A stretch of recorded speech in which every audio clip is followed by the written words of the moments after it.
Good morning, everyone. In fact, my resume scared me. It's been a while since I've been through that in so much of detail. Let me just check this once. Yeah. All right. So, Happy New Year to everyone. What a way to start the new year, right? Back in college on the... Nobody came back on the 4th. We did that in '88. This is 2019. All right, so how many of us have got some kind of New Year resolutions? Guys, you all are in the 6th semester, stepping into the final year shortly. How many of us have got New Year resolutions? Anyone? Even a half hand up? No? Good. For a change, somebody says good, right?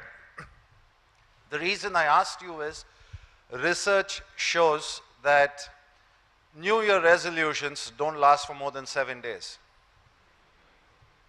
And today we are on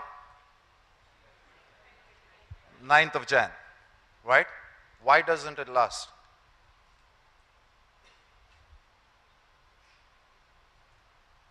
Why doesn't it last? It's because most of the resolutions that we set are set for us by someone else. They are not our own, right? And anything that is forced upon us has very minimal lasting capability. So why am I saying this? I'm here today just to give you an insight into what probably you would want to do, like to do going forward. And as I said, you're stepping into your final year, you're in your 6th semester, you got 7 and 8 to go.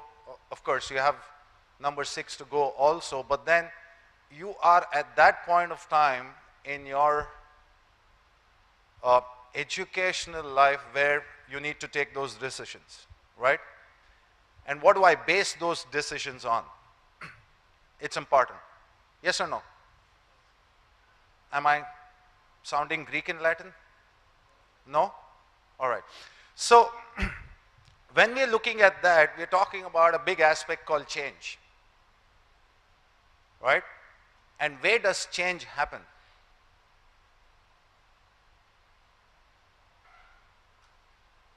Where does change happen? Sorry? Absolutely. It happens with a mindset. Yes. So, mindset comes from where? Within you. Correct? It's you who is responsible for this change. Nobody. The only person who can change in this world is me, myself. Right? No one else can change me. So, how do I base this change? What do I need to understand? What do I need to know? It has to be something from within. Otherwise, they'll be like your goals, 7 days. Not more. Yeah? So, there are 3 important elements which go into this process of change. By the way, any one of you were there for my previous talk that I had in 2016 by any chance? No. No, Vidya? All right, good. I was wondering whether... Yeah. So, for the process of change, are you carrying pens and paper? Look, we are just rusty. Not yet back into college mode.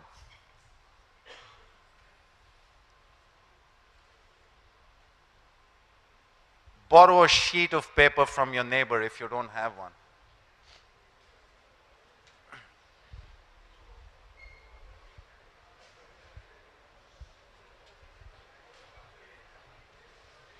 Okay,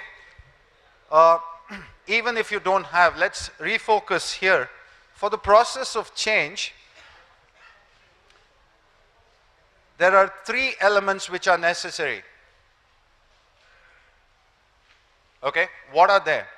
And right now, on those 3, in terms of what you want to do going forward, 7th and 8th semester. I'm sure college has already started talking, or even your peer groups have started talking, okay, which department are you going to get into? Are you going to go here? Are you going to go there? Are you going to go for further studies, etc., etc., etc., everything, right?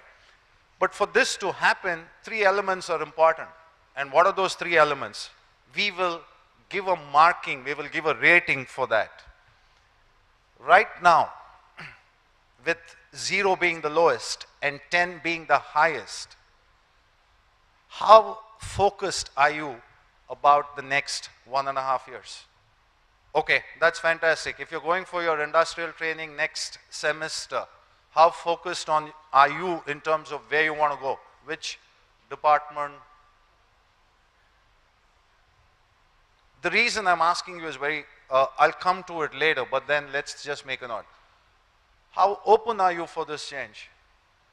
0 being the lowest, 10 being the highest. Don't give scores just because you have to give it. Be truthful to your own self. Are you feeling energetic about what's coming in the future? That's not energy. That's definitely not energy. All right, so can I get a few responses in terms of what have your scores been? FOE. If you see these underlined alphabets, it forms the word 4. 4 means absolutely. Your focus, your openness, and energy are your 3 enemies for change. All right, so can we shoot out some numbers? No, not give me individual numbers. 5? 594. Some more, quickly. I have only 1 hour. 686. 798.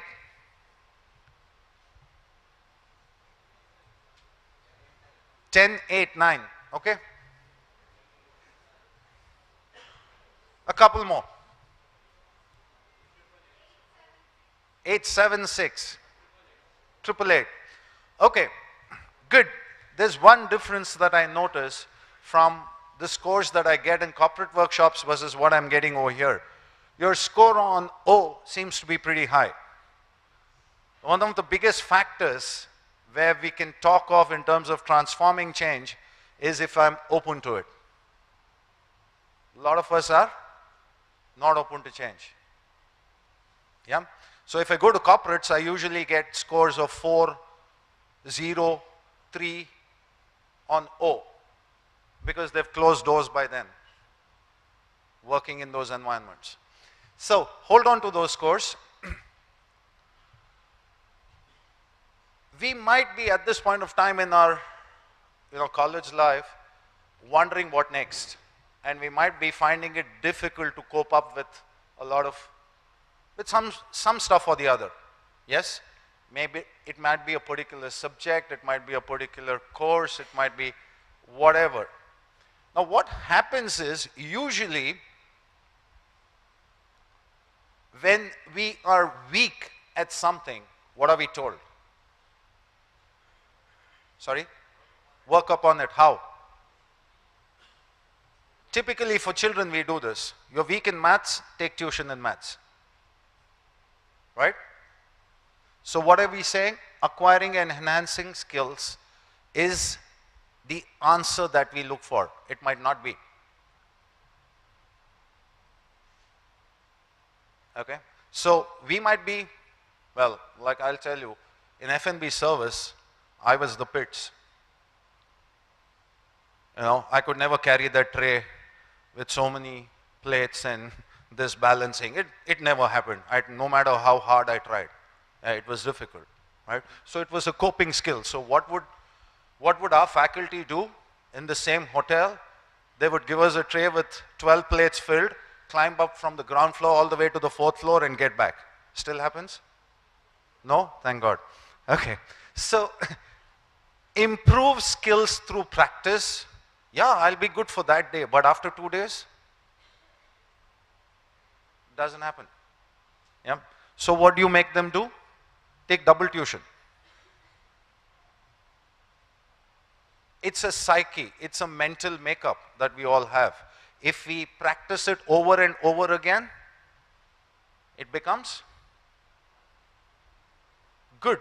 Actually, it's just a temporary shift that happens. It's not a long-lasting one. Like January 1st to January 7th. I set my goals. On Jan 8th, I'm cozy in bed. Yeah? So, why does this happen? Anyone? Why does this happen? Sorry? Why have I lost motivation? Okay? For the sake of saying it, I said it. Right? Okay, I lost motivation. Alright? Anything else? Most of the goals are set by someone else. Right? Okay? Any other? Absolutely. There you go. Lack of commitment. Why is there a lack of commitment? Because that's not your own interest. The need might be different. The need might be, I need to discover that.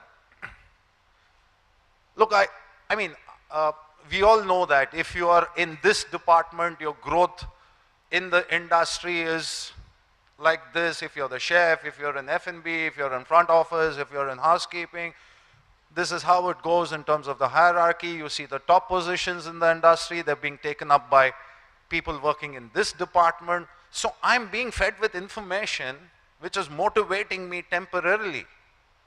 But is that my deep interest? Is what I need to figure out. It doesn't matter if I find my deep interest, no matter which department I am in, that is where my motivation comes from. Just because people are becoming general managers because they're working in a particular department doesn't mean I got to get there to become a general manager when it doesn't even interest me. So what are we talking about over here? We need to change our thinking, thought process. See, the difference between us in India and the Western world is, in the Western world they say you're strong in maths, take tuition in maths. Not you're weak in maths, take tuition in maths. Get what I'm saying? So we need to discover this. We need to discover our strengths and weaknesses, and for us to be deeply motivated, for us to have that intrinsic motivation, we need to work on our strengths. How many of you cricket fans in this room? Show of hands. Okay. All of us know Sourav Ganguly? What a stupid question he is asking. Right? Okay. Now Sourav Ganguly as a batsman, what was his weakness? Sorry? Facing the short pitched ball and playing on the leg side. Right? What was his strength? Playing on the offside. Correct? What did Rahul Dravid once say about Sourav Ganguly? He said, after God, there is Ganguly on the offside. That was what Rahul exactly said.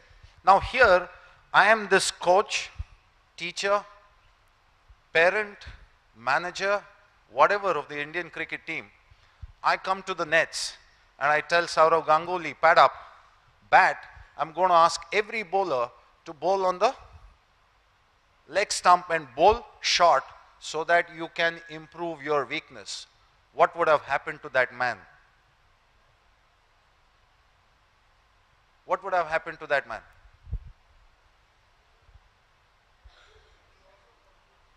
I would have lost my confidence, I would have lost interest. Yes?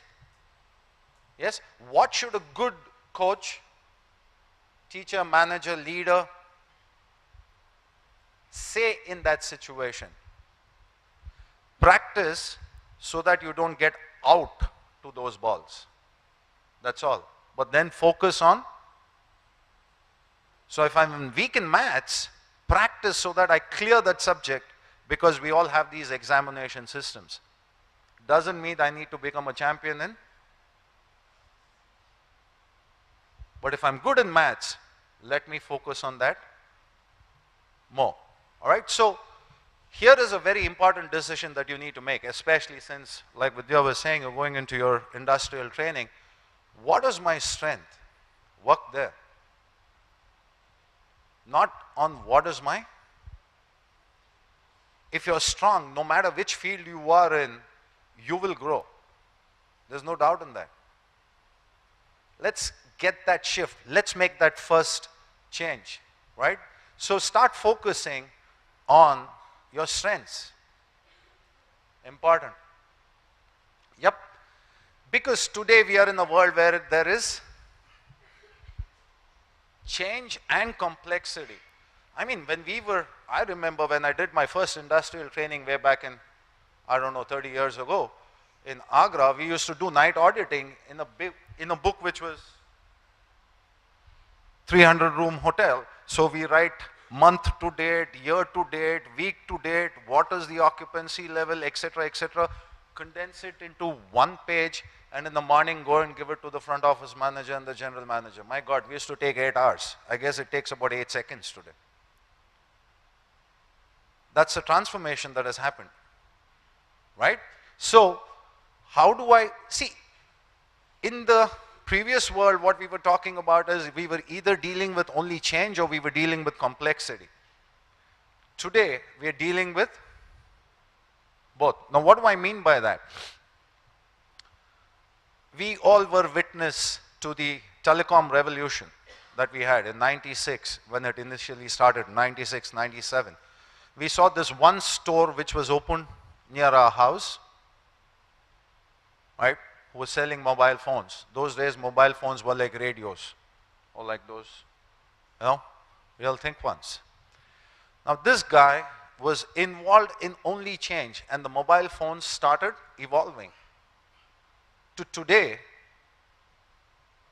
we are at such an advanced stage where they say that the mobile phone that we carry today is 100,000 times more powerful than the computers which took man to the moon. Just the phone that we have in our hands.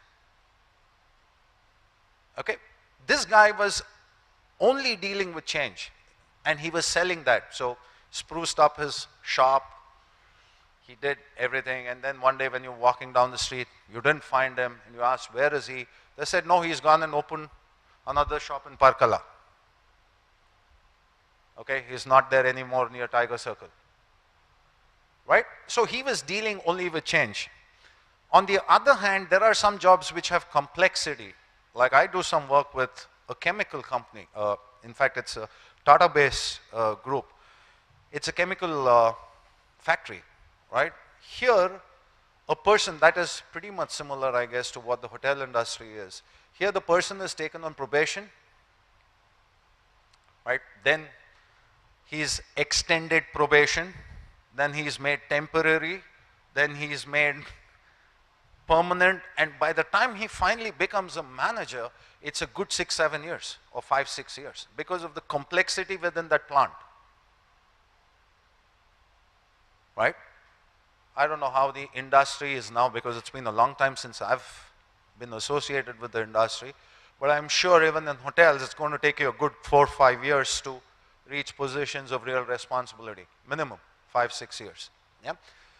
So either I'm dealing with change or I'm dealing with complexity. But then today what has happened is they're called the entrepreneurs who are dealing only with change. I'm called a manager dealing only with complexity. But today what has happened is both of them have merged.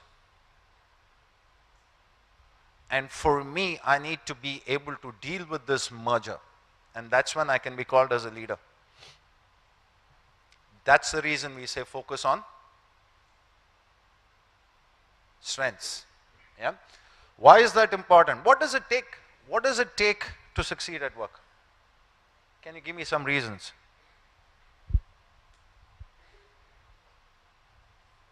What are some of the things? Sorry? Confidence, okay.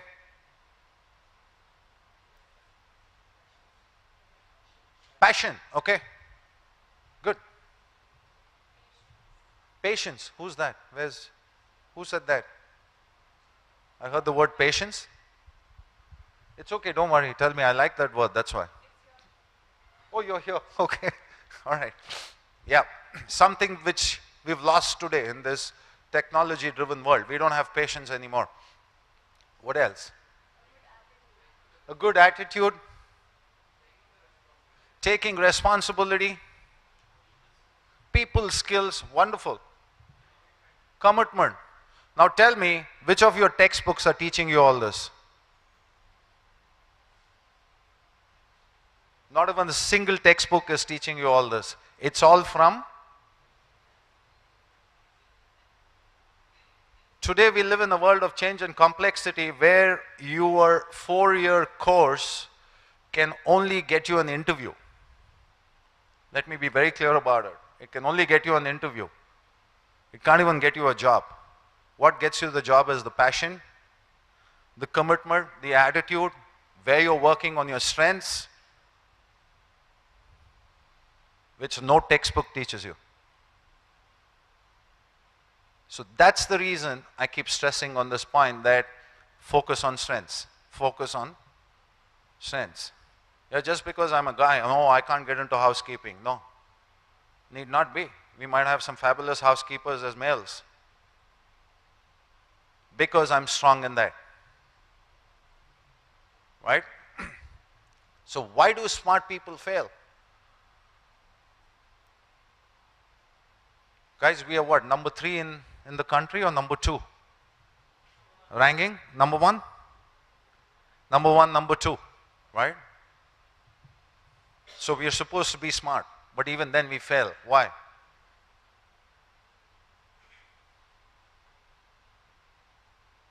Because a lot of us are fighting with our weaknesses. Right? Why? Because I got carried away. You know, it's like this. When we all got married, it was quite some time back, the first thing the girl's father would ask was, what's the boy doing? He's in a government job. Ah, very nice. So my daughter can get married to this guy. In the late 90s and early 2000, you know, what does the boy do? He's working in the software industry. Okay, very good, she can marry this guy. Today it's come back to government jobs.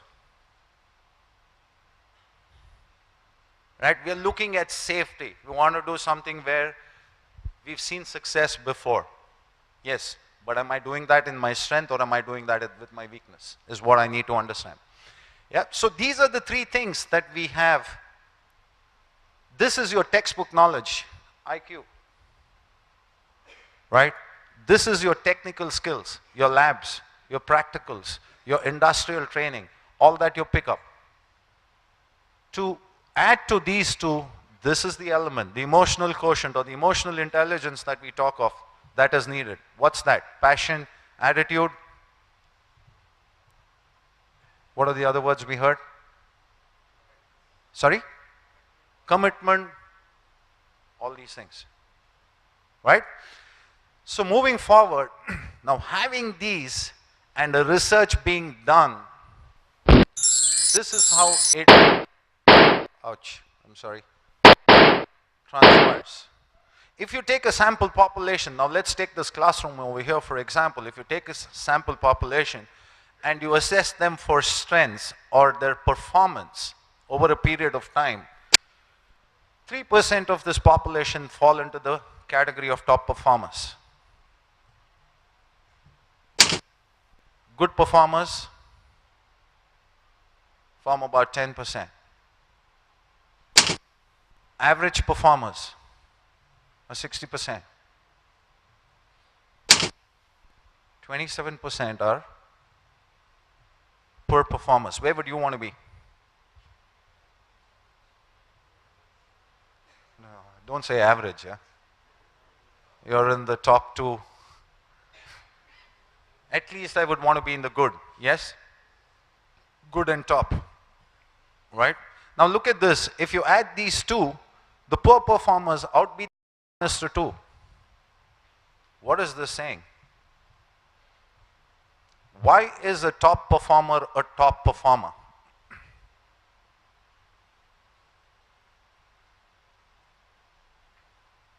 Why is a good performer a good performer?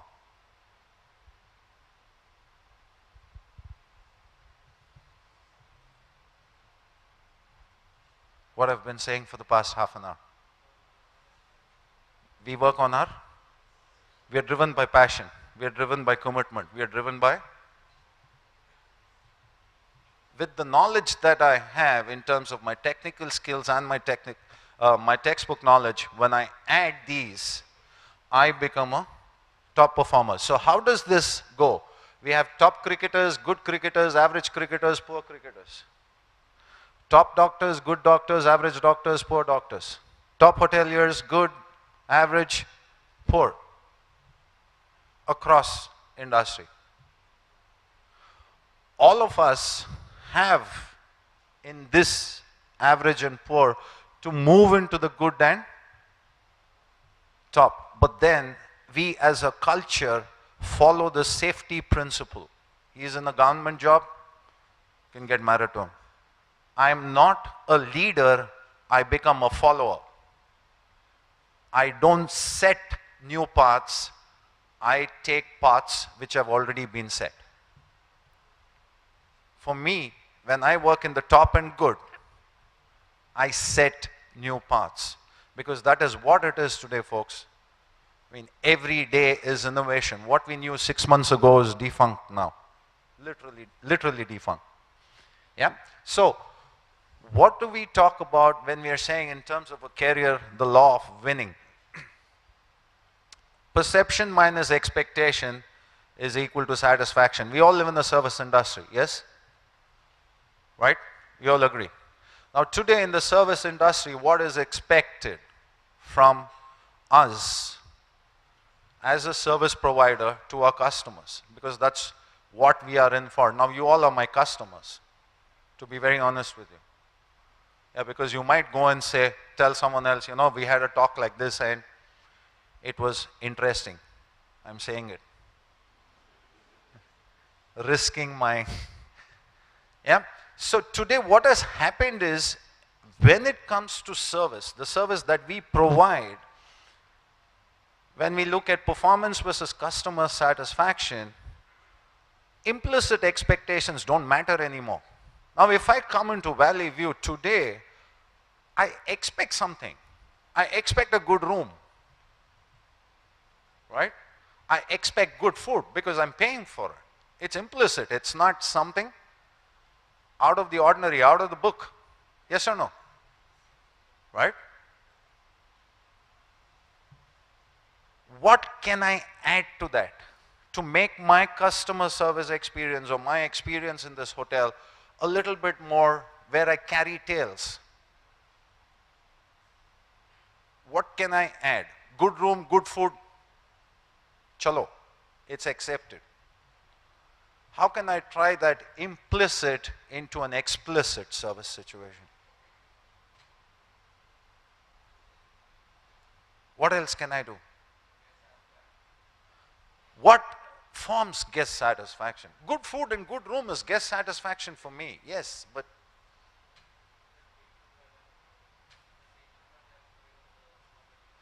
yes, the personal element in service, the treatment by the employees and the property, yes, okay. What else? You know, we had this one big what fashion store opened in Bangalore. This was in the mid 80s, if I remember, or early 90s, called Kids Camp. Oh, huge fashion store where people would go. Suddenly you had garments in halls 10 times this. So people were like really taken aback, what's this? After some time this rush started dwindling. Yeah, how many times will I see this building? Oh, this hall, I'll get sick of it. So what did he do? He added an element of, you know, a playpen for kids. So parents would go there, put the kids in the playpen and then shop.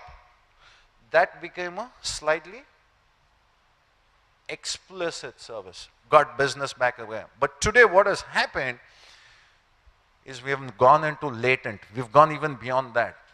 I don't want playpens. Playpens milega.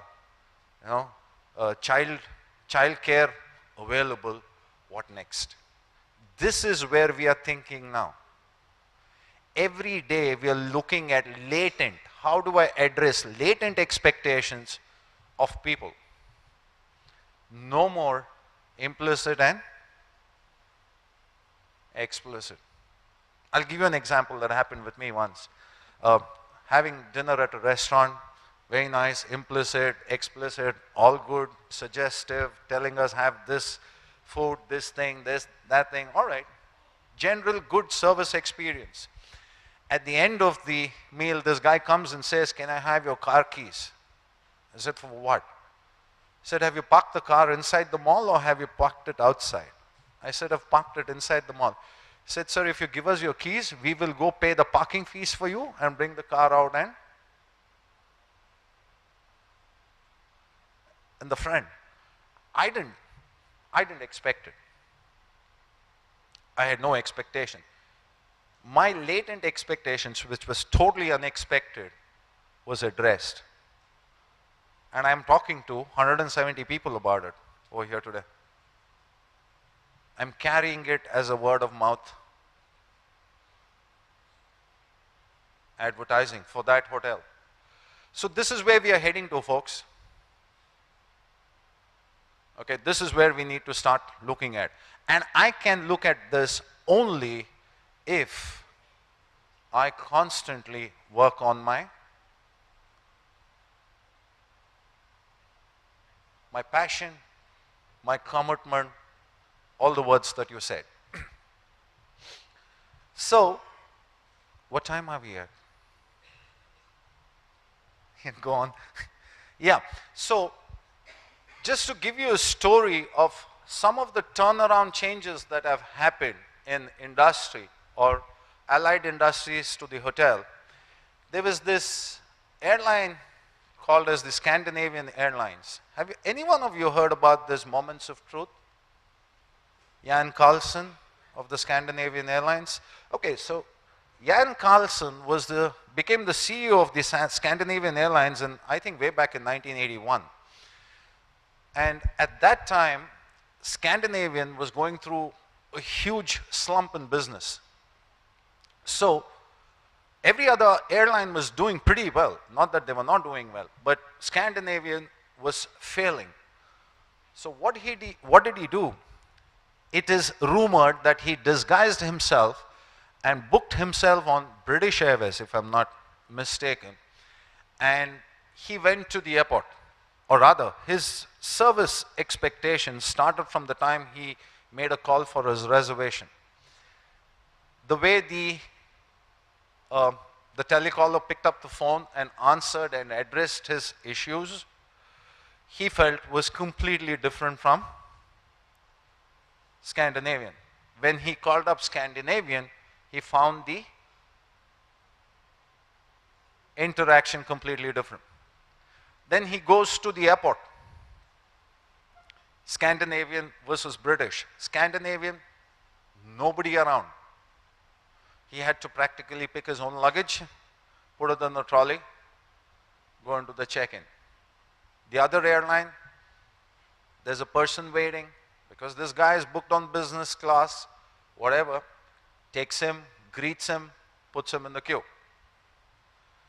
At the check-in counter, the lady at Scandinavian has got her face all frowned up. How many muscles does it take to smile? It takes about 7 muscles to smile. How many to frown? 18. Throw me some number. It takes 72 to frown. So which is better, smiling or frowning? No, frowning. More muscles, more exercise. Right? So, now I see the smiles. Yeah, so when he went to the Scandinavian counter, there was this lady all frowned up, cold in the interaction. When he went to the other airline and that counter, that lady asked, okay, so this is where you're traveling. This is where you're going. Do you have any idea about the weather? Apparently it's very cold this time. Are you carrying some extra clothing just to protect yourself, right? And then when he got into the plane, his experience was completely different. So when he came back after his Scandinavian experience, he called them moments of truth. Every interaction, every service interaction he had with the airline staff, he called it as a moment of truth. Yeah? And then the experience that he had with the other airline, he called it as a moment of magic. He said, how can I convert my moment of truth into a moment of magic? Okay? A lot of us fail when we, make our moments of truth into moments of misery, not moments of magic, right?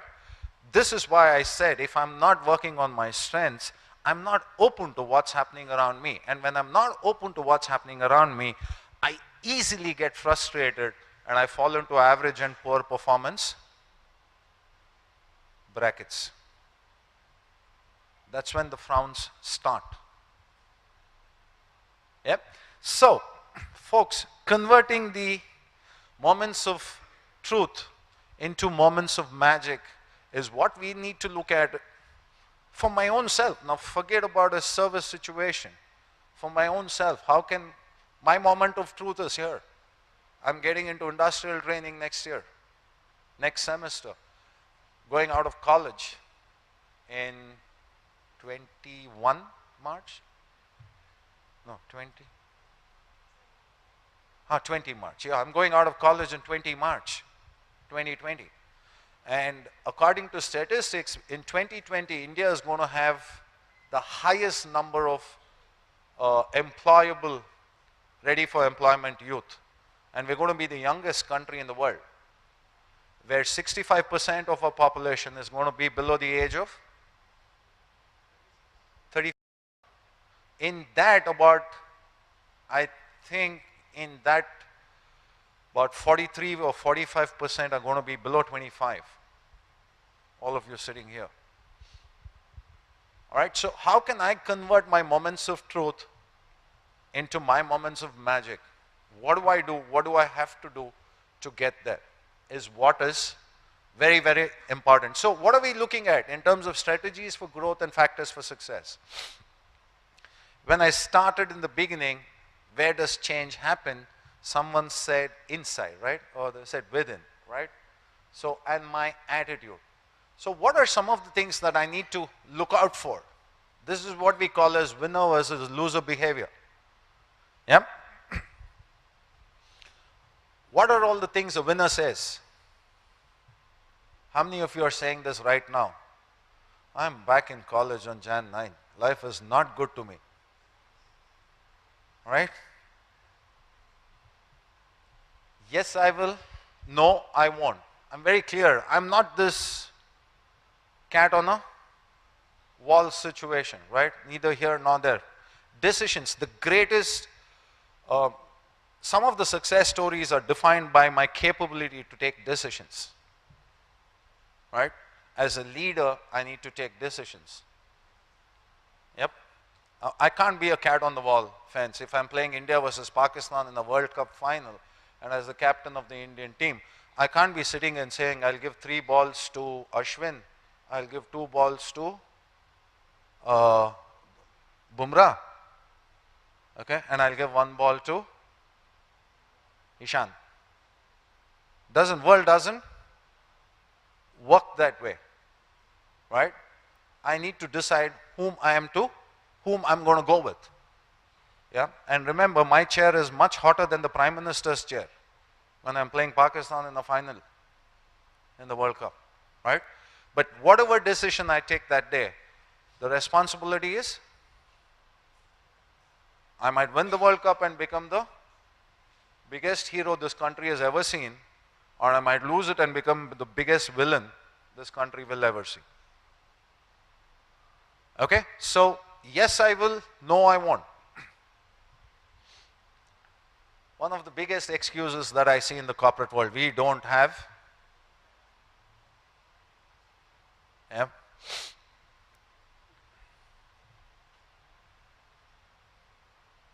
A A lot of us are very scared to say this. I haven't expressed myself clearly. Am I saying this right now? Nothing ever goes my way. Yes, perhaps I'll see. How do you expect me to find time? Well, it's difficult to say exactly. You just don't. These are all excuses that we look for.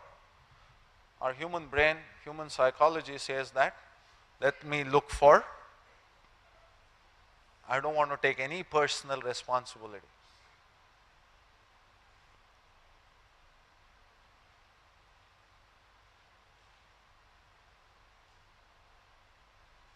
Whereas the loser,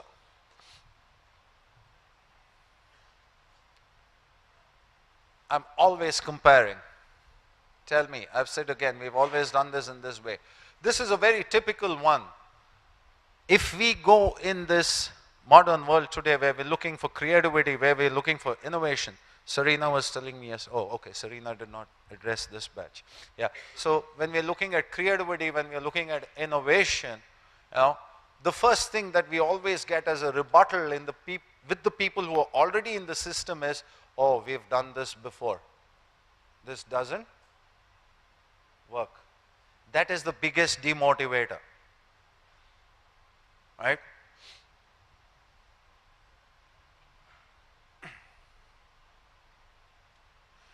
This is extremely important, my dear friends. Today we have information available to us at our fingertips. Anybody across the world sitting anywhere can access any information they want thanks to Google Devi. Right? So if I'm going to be sitting saying that I'm okay, I don't have to learn anything more, very soon the system is going to overtake you. Yeah?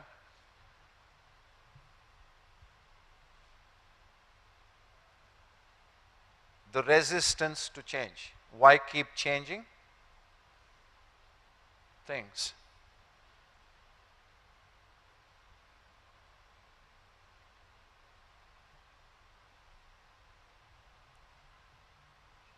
Fine, okay, I've got quite a few. I will share this presentation with you, so if any one of you are interested, you could just keep it with yourselves.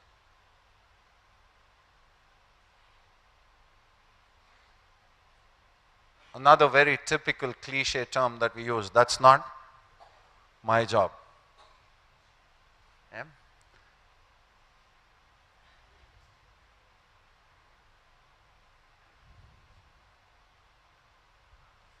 All right.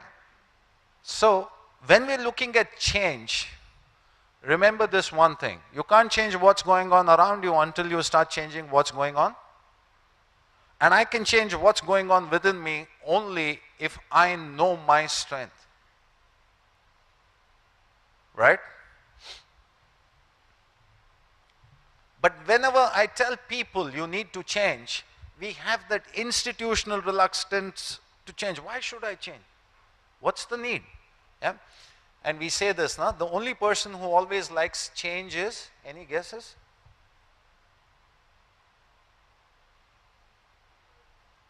Leader. Leaders like change.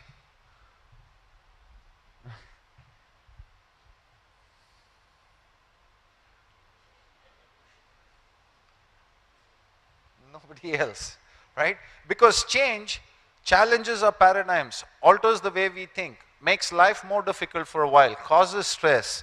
But remember, change is an ongoing fact of life.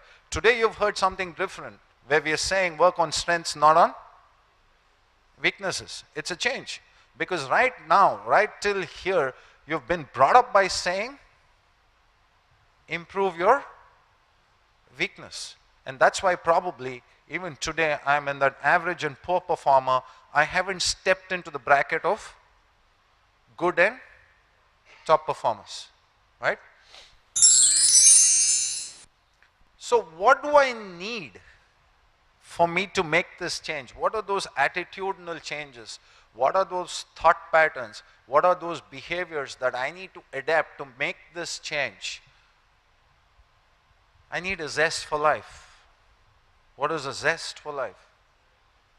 The energy. All of you have scored, I don't know, I don't remember energy scores, but they look pretty heavy when all of you said, energy is high.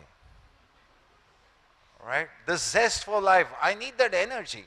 Every day in the morning I need to be able to get up, and I know how hostile life is. I've been through that too myself too. Right? A lot of us wake up in the morning because the sun rose. Quite a few of us wake up in the morning wondering why the sun rose. That's not the zest for life. If I'm doing something passionate, you look at it on his 200th test. On the 5th day of that test match, Sachin Tendulkar still was half an hour earlier than the rest of the Indian cricket team to come and practice. Now that is zest for life. Leave the politics and everything else about the man, but just look at the sheer longevity of that person. Right? I have that zest for life. What's my attitude?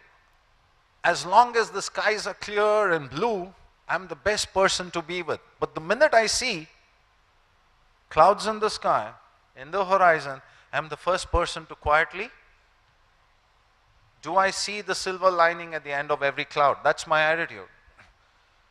Today we live in a world like what they were saying at the back over here in terms of patience. Today we don't have patience. We want instant success. Do I have the capability to delay that? Come on, I mean, a generation before me, probably they bought cars when they were 50 and they built a house for retirement. Today at 30, I've done everything and I'm wondering what next. We're going through not midlife crisis, but we're going through early life crisis. Can we look at delaying gratification, learnability? Every day do I go to bed with the arrogance that, I've studied in the top 2 hotel management colleges in the country. I don't need to learn any more. WGSHA has taught me everything. Sorry folks, like I said, today information is available to everybody at their fingertips. I need to have that will to learn every single day, no matter what it is. The latent in our expectations is what I need to think. Apples always fell from top to bottom, never from bottom to top. But it took one person to ask the question, why top to bottom not?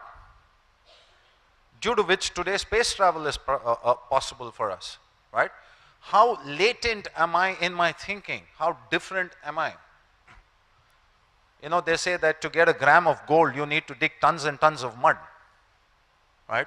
Do I have that perseverance and willpower within me to discover my own gold? Right? Or am I always looking at where am I going wrong? The last but not the least is integrity. What is integrity? Anyone?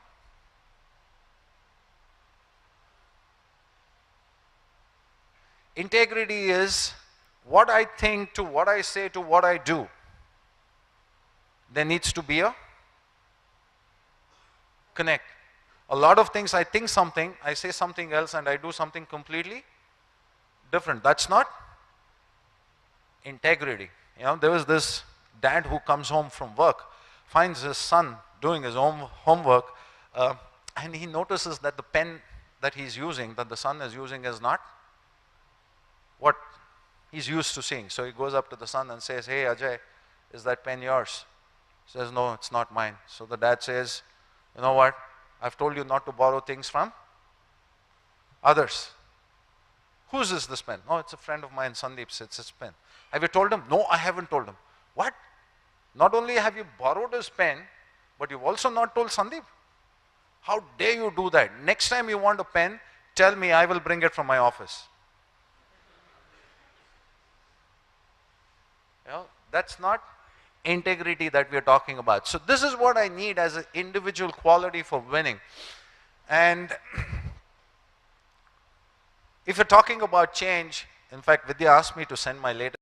I deliberately didn't send it because, I wanted to show the facial changes that have that I have adapted from my previous photograph to now.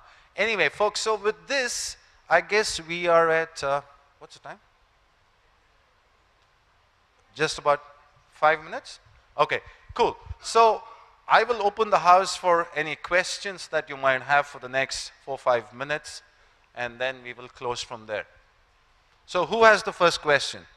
Okay, what motivated me to work in workshop after move into training after workshop, right? Yeah, I was in the industry for the first 5 years, after which I quit.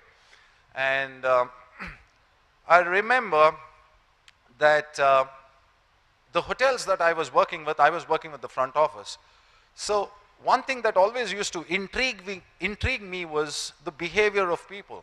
Now, two guests come into a hotel, we're providing similar amenities, whatever, luxuries, you know, everything is pretty much the same. One guest goes out with a wow experience, and the other guest is cribbing, no end. So this behavioral thing used to always intrigue me. Why does this happen? And at that time, I remember we were the third batch, in fact, in the country to have a degree in hotel management, right? There were only diplomas those days. So Workshop was probably the first, it was the first college in the country which got a degree in hotel management, right? So before that, in the hotels, there was no formal education. I mean, education used to happen as training within the properties, right? So I moved from operations into training inside the hotels. And then when the software boom took off in '98 in Bangalore, there was a huge need for, you know, we guys, believe me, trust me, we've done this, we know what it is, we can travel abroad very easily, but it's not so for an average Indian. Using a knife, a fork, toilets. There have been some horrific stories of Indians who've gone abroad, and in this initial technology boom that happened, and so there was a whole need of thing for training. And those days what I would do was more on corporate etiquette, how to eat, knife on the right, you know, spoon on the right, fork on the left, those kind of things. So that's where it started, and then it progressed from there. Yes, that's how it is. Next question. Yes. So, how do we improve our weaknesses? As you said, like, we have to focus on our strength, but still we have to improve our weaknesses too. Yes, I'm not saying don't ignore the weaknesses. I said improve it so that you don't get out. Right? I'm giving you a hypothetical situation. I'm bad in F&B production. Right? I'm bad in my practicals. But it doesn't mean that I practice so much that I become a great chef. No. But at least if I can do my practicals so that it gets me into my next semester, I'm covering up for my weaknesses. But I'm damn good in F&B service. Right? So can I, you know, you take your, chef, what's his name? Because, well, pure working on the strength, right? So that's what we're looking at. Yeah. Next question, yes. So you spoke about change, and we all know that change is good and important.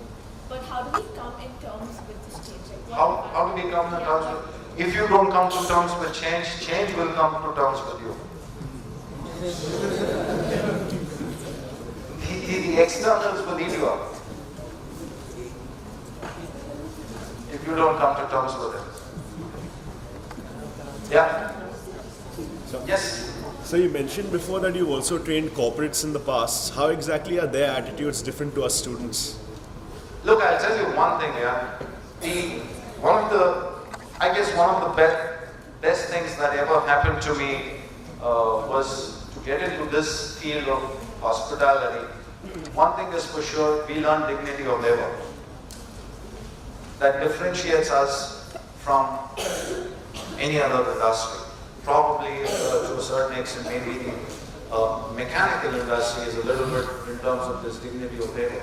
But what hospitality teaches us as dignity of labor is lacking in any other field, and especially in this new generation industries like the IT. There is an arrogance of success defined by bank balances, which is not very healthy.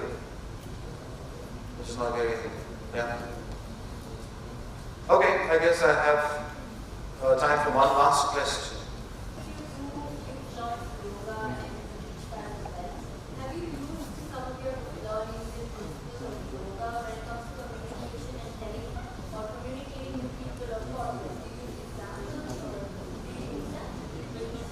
Yeah, when we do corporate programs, if you're doing a 2-day program, a 2-day seminar, on day 2 we actually have a session of yoga, where this is what we call as experiential learning, where they experience through examples or through games or through simulations and through practice of yoga, they actually get an experience in terms of what's the difference to before and after.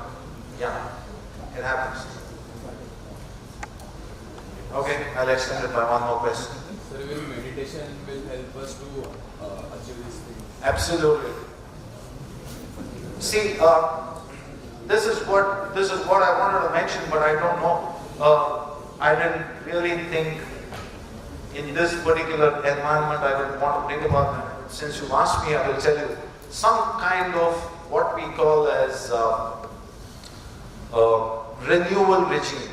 You need something. I mean, I think you have fantastic infrastructure over here. For us, when we were here in college, the only infrastructure was climbing up from C block all the way to college. So that was our greatest exercise that we used to have, right? But today, the infrastructure that is available over here, do some kind of renewal regime, do some kind of an exercise, whatever it is, just to keep yourself healthy, fit. Okay, folks, so I kind of end my talk over here.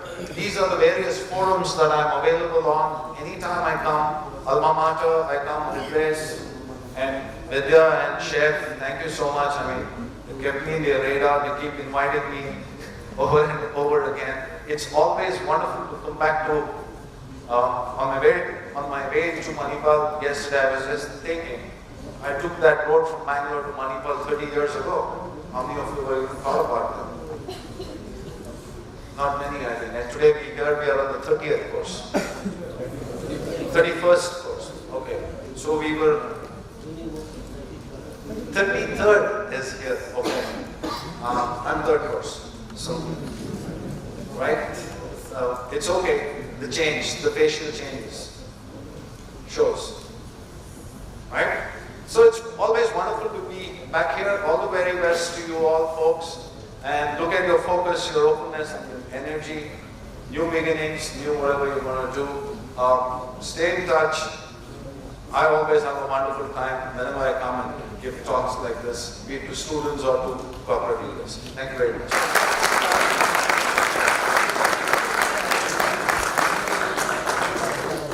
Thank you, sir, for your inspiring words. It was truly a delight listening to you. I request Chef to please hand over the memento to sir as a token of our appreciation.